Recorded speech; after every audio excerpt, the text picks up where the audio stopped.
Hi again, welcome to day 23. You can see up here there's nothing due today, so just find some time today to get these activities done whenever works for you.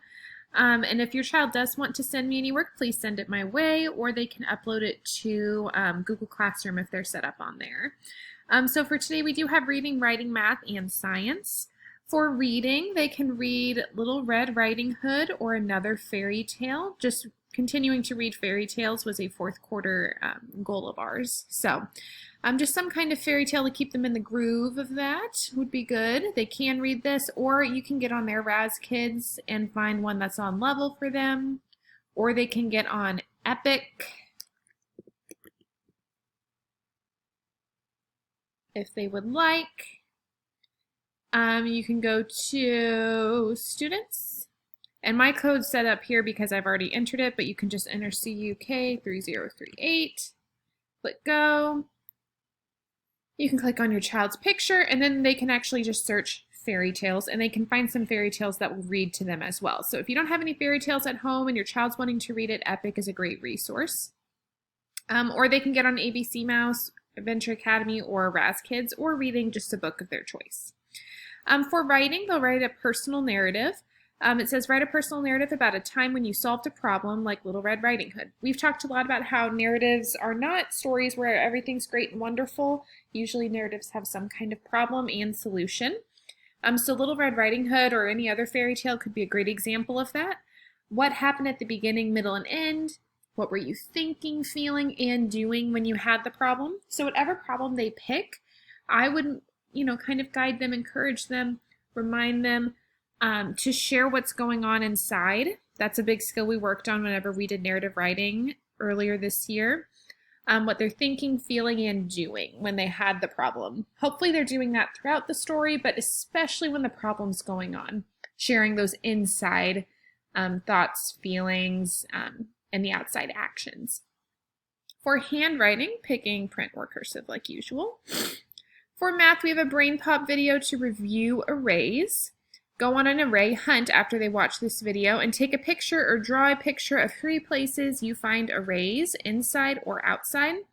Tell how many of the objects there are. So they'll draw or take a picture of the array and then write the equation to match it.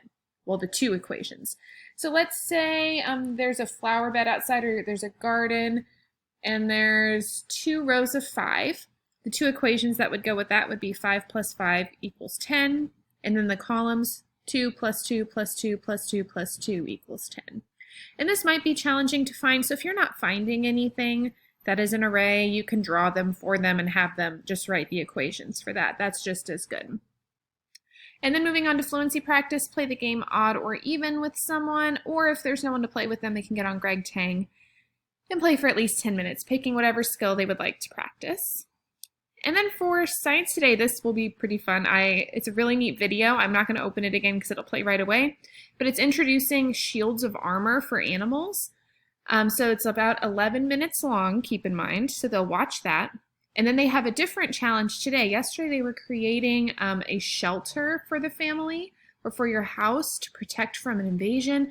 Today they are under attack and they are going to be an animal. So they'll create their own suit of armor using animal body parts. So after they watch that video, they're going to think about the animal shield that makes it good for defense. What does it feel like? What is it made of? You may have more than one form of defense, so you can use more than one suit of armor. So when you open up this document, students are going to draw and label the animal with its suit of armor, so they can pick what animal they are, and they can give it a different animal's suit of armor. Or you could give, they could draw an animal that does have a suit of armor and add another one. So I know 2 animals listed as an example in the video were a lobster with its shell and a porcupine with its quills. So they could definitely draw a lobster and also add porcupine quills if they would like. So they're going to list the suits of armor you gave their animal. So they could list lobster, shell, and porcupine quills. And then they'll describe the properties. So for the shell, they might say, the color, texture, hardness, flexibility, and same thing with the quills. I would encourage them to pick at least 2 because otherwise they're just, the animal already exists. So It's kind of fun to let them be creative and come up with a new animal armor. And that is it for day 23. Again, nothing is due today. Something is due tomorrow, so keep that in mind, but nothing due today. And yeah, I hope you guys are having a wonderful Wednesday so far, and thank you for all of your hard work. I'll talk to you guys tomorrow.